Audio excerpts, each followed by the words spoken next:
So I'm going to talk specifically about how to set goals, how to avoid wasting time, how to deal with a boss. Originally this talk was how to deal with your advisor, but I've tried to broaden it so it's not quite so academically focused, and how to delegate to people.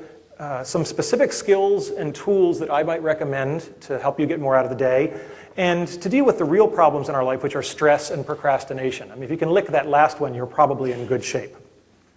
So the first thing I want to say is that Americans are very, very bad at dealing with time as a commodity. We're really good at dealing with money as a commodity.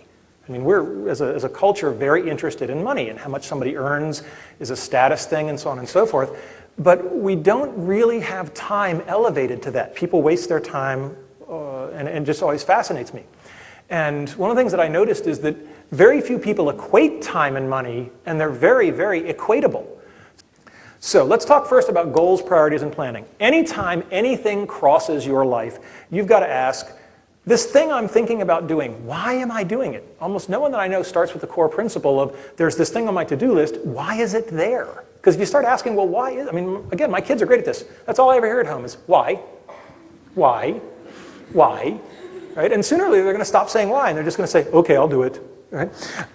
So ask, why am I doing this? What is the goal? Why will I succeed at doing it? And here's my favorite. What will happen if I don't do it? If I just say, yeah, I'm just not, the best thing in the world is when I have something on my to-do list, and I just go, no. No one has ever come and taken me to jail.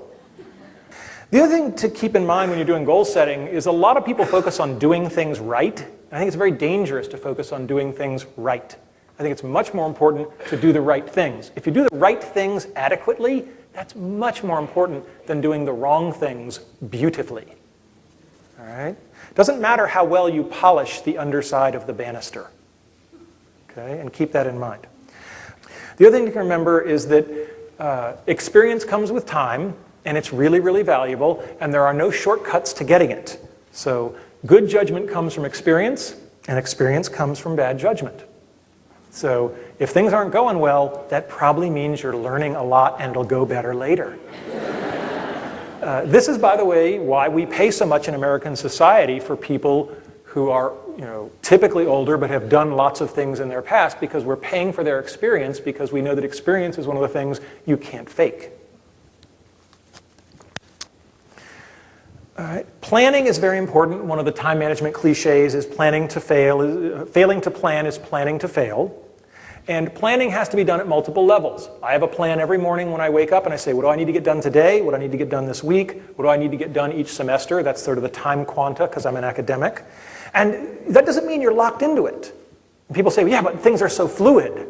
I'm going to have to change the plan. And I'm like, yes, you are going to have to change the plan. But you can't change it unless you have it. And the excuse of I'm not going to make a plan because things might change is just this paralysis of I don't have any marching orders. So have a plan, acknowledge that you're going to change it, but have it so you have the basis to start with. To-do lists. How many people here right now, if I said, can you produce it, could show me their to-do list? Okay, not bad. Not bad. The key thing with to-do lists is you have to break things down into small steps. The last thing about to-do lists or getting yourself going is if you've got a bunch of things to do the ugliest thing first. There's an old saying, if you have to eat a frog, don't spend a lot of time looking at it first. And if you have to eat 3 of them, don't start with the small one.